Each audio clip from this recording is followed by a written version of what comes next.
అందరికీ నమస్కారం. ప్రకాశం టైగర్ పెద్దాయన కరణం బలరామకృష్ణమూర్తి గారు.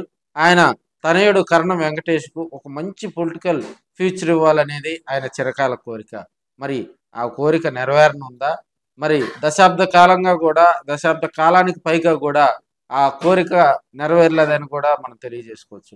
2014 ఎన్నికల్లో గూడా కరణం వెంకటేష్‌ను అద్దంకి కాన్స్టిట్యున్సీలో బరిలో దించడం జరిగింది. అప్పుడు తెలుగుదేశం పార్టీ అభ్యర్థిగా కూడా కరణం వెంకటేష్‌ని అక్కడ బరిలో దించడం జరిగింది. అయితే ఆ రోజు గనక అక్కడ వెంకటేష్‌కి బదులు బలరాం గనక పోటీ చేసినట్లయితే గొట్టిపాటి రవికుమార్ గారు ఆల్రెడీ ఆపోజిట్‌గా వైసీపీ తరఫున ఉన్నారు. సో, అప్పుడు Telugu Desam party state wide sweep చేయటం జరిగింది. ఆ పరిస్థితుల దృష్ట్యా అక్కడ వెంకటేష్ గారు ఓడిపోవటం జరిగింది. తదనంతరం జరిగిన పరిస్థితుల దృష్ట్యా కూడా కరణం వెంకటేష్‌కి అక్కడ నియోజకవర్గ ఇన్ఛార్జిగా కూడా ఇవ్వడం జరిగింది.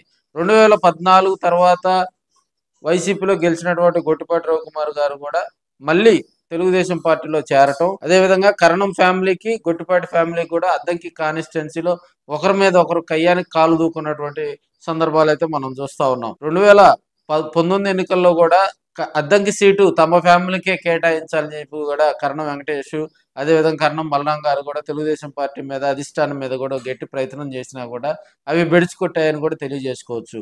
అక్కడి నుంచి యూటర్న్ తీసుకున్నటువంటి బలరాం గారు కూడా 2019 ఎన్నికల్లో ఆయన చీరాల నుంచి పోటీ చేయడం జరిగింది. చీరాల్లో బంపర్ మెజార్టీతో కరణం బలరాం గారు కూడా గెలవటం జరిగింది.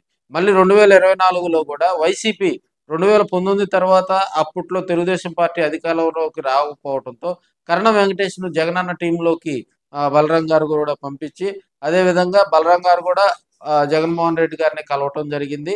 ఆయన వైసీపీ సానుభూతిపరుడుగా కూడా ఆయన కొనసాగుతూ, అదేవిధంగా అక్కడ వైసీపీ ఇన్ఛార్జిగా కూడా కరణం వెంకటేష్‌ని తీసుకురావడంలో కరణం బలరాం గారు సక్సెస్ అయ్యారని తెలియజేసుకోవచ్చు.